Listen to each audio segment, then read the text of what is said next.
Internet, hello. I am here with my lovely girlfriend Shannon. So we met on Hinge, a dating app that is designed to be deleted and designed That's like the marketing line. Yeah, it's designed to foster healthy, long-lasting relationships. This video is brought to you by Hinge. Hinge, give me money. Fork it over.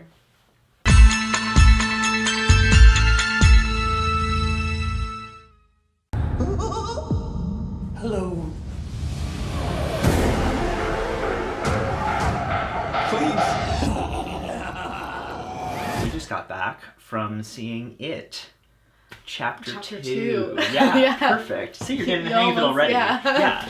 Directed by Andy Muschietti. It stars Bill Skarsgård, Jessica Chastain, James McAvoy, James Ransone, Jay Ryan, Bill Hader, Isaiah Mustafa, I said Jessica Chastain already, Andy Bean, bunch of other people. Yeah, we can say it twice, it's fine. And it tells the story of the Losers Club 27 years later as they return to Derry to kill It. Yeah. This is a movie that is very big, and for context, I'm going to address two things. The 90s miniseries is not good. I established this last time, and I'm saying it again. The 90s miniseries wasn't good. It's just not. It's really bad. The adult portion specifically is atrocious. The child acting's not terrible. I won't watch it then. Yeah, you're not missing much. Tim Curry's iconic, but isn't. Yeah, it's whatever. The 2017 movie is one of my faves. I've rewatched it many times. I recently just showed it to her. Hey, you want to give them the rundown, babe? I'm baby. She's not big on horror. I'm changing learning. that. This is I'm hesitant to call it a sequel because it's more of literally just a part 2 of the first movie. It's a direct continuation that, like, you cannot watch this movie if you haven't seen the first one. Because you're going to be very confused. And even if you do watch the first one, you're going to be very confused. Because this movie is weird. It's weird. Yeah. Weird's a good word. Weird's a good word. I mean, the book's weird. I'm glad they cut out the weirder elements of the book. Y'all know what I'm talking about. Comment below if you know what I'm talking about.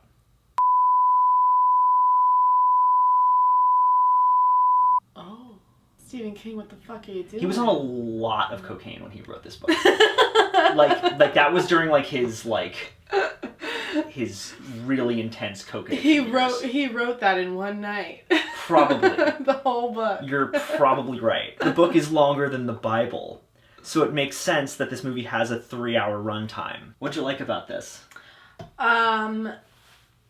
The casting was really excellent. You were talking about that earlier. Loved the casting.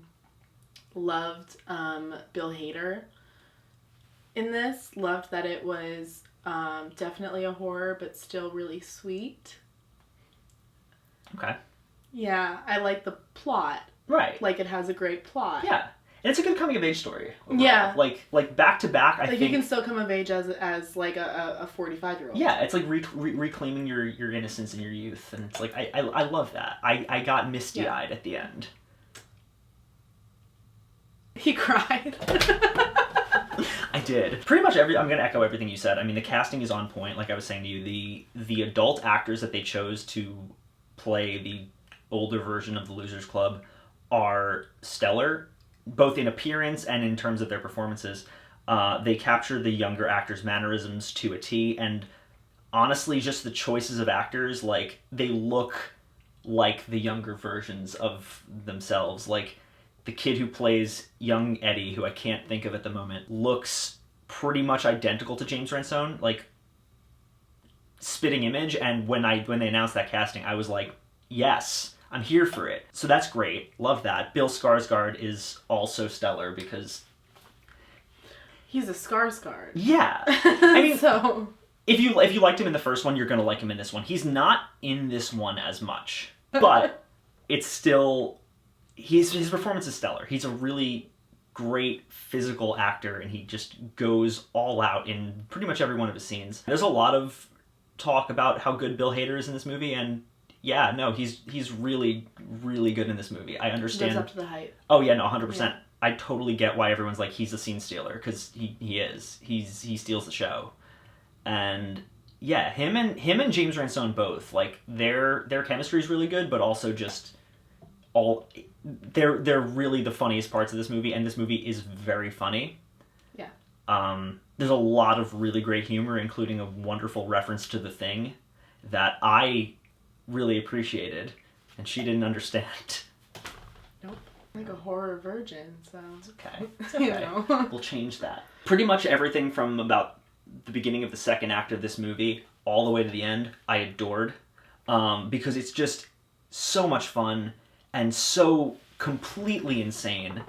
And it goes just all out. There's a lot of jump scares, but they're really well set up. Yeah? Yeah, there are a lot of jump scares. How were you watching this movie? Trying not to hide. She burrowed. I prepared myself for the jump scares and still got by Yeah. the jump scares. Yeah, no, there were a couple that got her. There were a couple that got me. There were also just like a couple of like more like existential dread moments that really fucked me up. Yeah, it's a good movie. If you found the first movie scary, you'll find this one scary. If you didn't find the first movie scary but you found it fun, you'll probably feel the same way about this one. It's got a really nice emotional core to it, and I loved it a lot. You know, I also appreciated that they included the really weird elements of the book, like the crazy, weird, ritualistic Native American insanity, and the fact that it is like a weird alien, extra-dimensional demon thing. It's weird. This movie's weird. But I appreciate that. I like some good Lovecraftian horror, and this is a solid version of that. It's Baby's first Lovecraftian horror film. I want to take a second to discuss the way Andy Muschietti builds tension, because he does a really good job at it. Yeah, there were a few times where I was gearing up for a nice jump scare, but it never came. Even when nothing was happening. Unsettled. Yeah, like the whole old lady apartment bit. It's in the trailer. I knew as soon as she walked in. Oh yeah. Yeah. But still. I was like, don't go into the apartment. Well, don't do that. It's the subtle things in this movie that I really love. Like, and it's not really subtle, it's right there on screen for everyone to see, but the bit when she's talking to the old lady, it's in the trailer, and the old lady just, like, glitches and freezes mid-smile and holds it for, like, a solid, like, 20 seconds in silence, and you're just waiting, and it's really unnerving. There's another scene like that. I think this is when you were in the bathroom, but Pennywise is having a conversation with Richie, and everyone behind him just freezes and is just staring directly at him, like, slack-jawed. It's really unnerving, and it's really cool. Love it. Was there something like that in the first one? Yeah, the librarian. Yeah, the librarian. Yeah. Okay, so it was like that. He loves those weird background things that are just like, when you catch them, you're just like, It's a fun haunted house, crazy, zany mindfuck of a film. Yeah. Yeah. I had fun. Good, I'm glad. Yeah, I had fun. What did you dislike about this movie? The CGI! Yeah, much like the first film, which I know is a big complaint with the first film, a lot of people were not okay with the CGI. I definitely think it improved in this one for the most part, but it has moments. Yeah. Namely, the de-aging of the children. Yeah. Some real Uncanny Valley shit there, guys. It's like, remember in The Hobbit when they had to make Orlando Bloom look like 90 years younger than he is? Yes. It was like that. Exactly like that. The CGI is really Uncanny Valley at times. Like specifically with the de-aging of the kids, specifically Richie and Ben, it looks wrong. It looks really unnerving, and every time they were on screen, I was like, it's just... It looks like their faces were slapped onto other bodies. My biggest issue with this film is just the pacing toward the beginning. The first act is, I don't want to say badly paced, but weirdly paced. Yeah. It's a quick rush through of what everybody's been up to. Yeah. Only to, like, then suddenly, like, they get back to Derry and everything just slows down to, like, a dead halt. And I'm like, that is weird. I don't hate it necessarily, but I do wish we got more time to focus on all of that instead of just like, hey, here's a quick phone call, hey, this is what's been going on, and then just like, wait, whoa, what? Like, we got like 5 seconds with each of them before suddenly they're just all rushing back to Derry. And I don't know, I didn't really appreciate that. You do feel the runtime a bit. Yeah, it's a long movie. It's a long movie. Yeah. But I feel like you have to feel the runtime because it's like, the book is longer than like the dictionary. It's the dictionary now. Yeah. Dictionary. It's been the Bible. Dictionary, Bible. I don't know what's longer. I don't want to read either.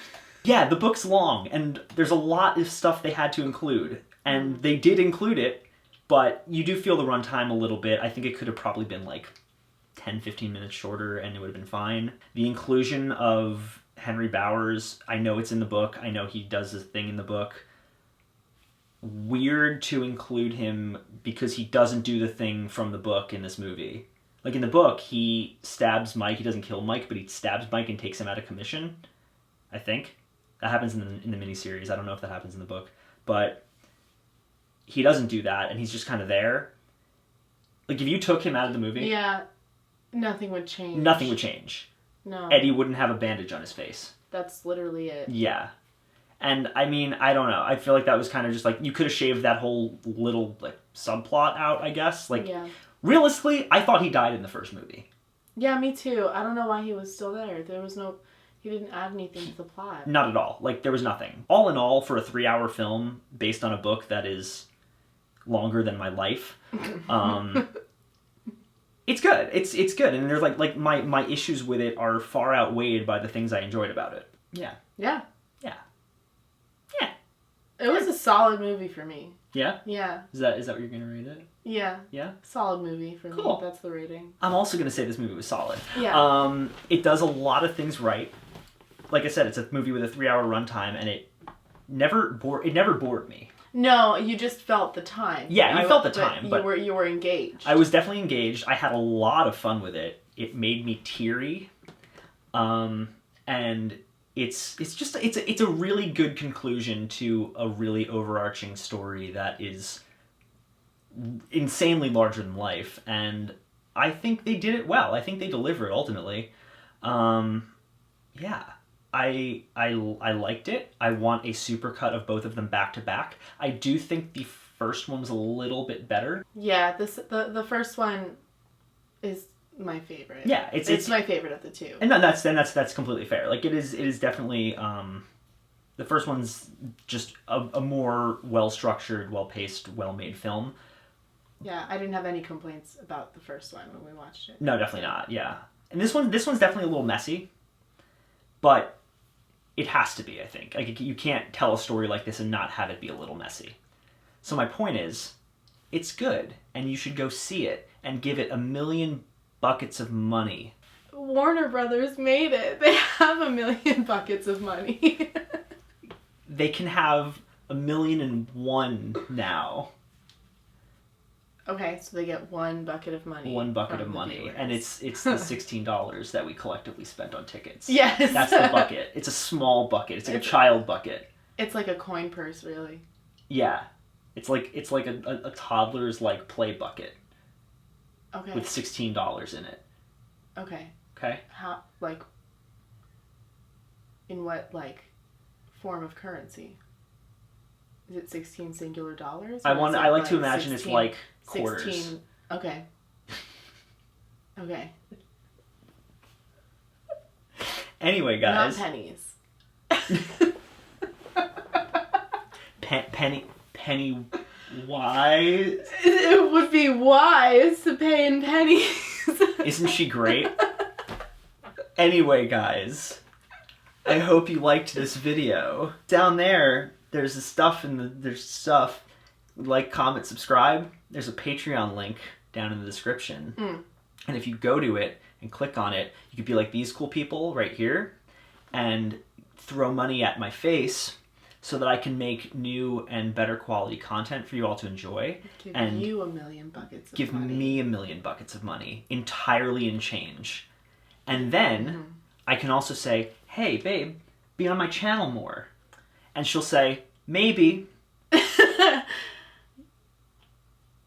Yeah.